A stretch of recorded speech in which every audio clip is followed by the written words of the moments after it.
সোমবার 25শে December merry Christmas day অর্থাৎ বড়দিন। আর এই বড়দিনকে কেন্দ্র করে শহর শিলচরে মূলত 3টি চার্চ সেজে উঠেছে। প্রায় প্রতিটি চার্চেই দেখা গেছে এক চিত্র। বিভিন্ন ধরনের আলোকসজ্জায় সাজিয়ে তোলা হয়েছে ক্রিসমাস ট্রি সহ চার্চ চত্বরকে। সোমবার সন্ধ্যায় বিভিন্ন চার্চে প্রার্থনায় সহ সামাজিক ও সাংস্কৃতিক অনুষ্ঠানে সামিল হতে দেখা গেল বিভিন্ন বয়সের কিশোর কিশোরীদের। এমনকি সান্টাক্লজের হাত থেকে উপহার নিতে দেখা যায় আনন্দ উৎসাহের সহিত কচিকাচাদের মধ্যে। ধর্ম যার যার, উৎসব সবার। বর্তমান বিশ্বে এই কথাটিকে মেনে মানুষ প্রতিটি ধর্মীয় উৎসবে সামিল হতে দেখা যাচ্ছে।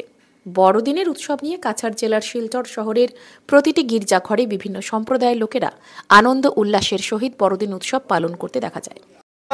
অপেক্ষা রাখে না, সবাই জানে আজকের দিনটা কি।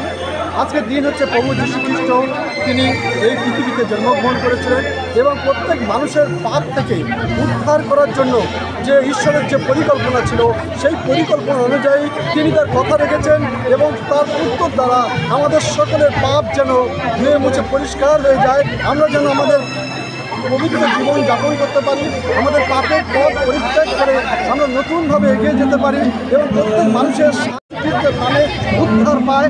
সেই জন্য সেই পরিকল্পনা আজকের সমস্ত মানুষ, সমস্ত ভাষাভাষীর মানুষ, সমস্ত জাতি, সব ভাষা ভুলে আজকে তারা এসেছে এই ঈশ্বরকে, যেন তারা যীশু খ্রিস্টের জন্মদিন প্রত্যেক বছরের মতো এবছরও তারা উদযাপন করবে। যীশু খ্রিস্টের কাছে তাদের প্রণাম জানাতে, যীশু খ্রিস্টের কাছে তাদের সমস্ত কিছু তুলে ধরতে তারা চলে এসেছে, যেন সবার সঙ্গে তারাও তাদেরকে নিজেদেরকে এমনভাবে তৈরি করেছে যে আমরা খ্রিস্টকে ভালোবাসি, আমরা যীশুকে ভালোবাসি, আমরা যীশুর মধ্যে দিয়ে সেই রাস্তা দেখতে চাই যে শান্তির রাস্তা, যেটা যীশু সূচনা করেছে। সেই জন্যে আজকের এই আনন্দের দিনে আমরা সবাই সামিল হয়েছি একসাথে।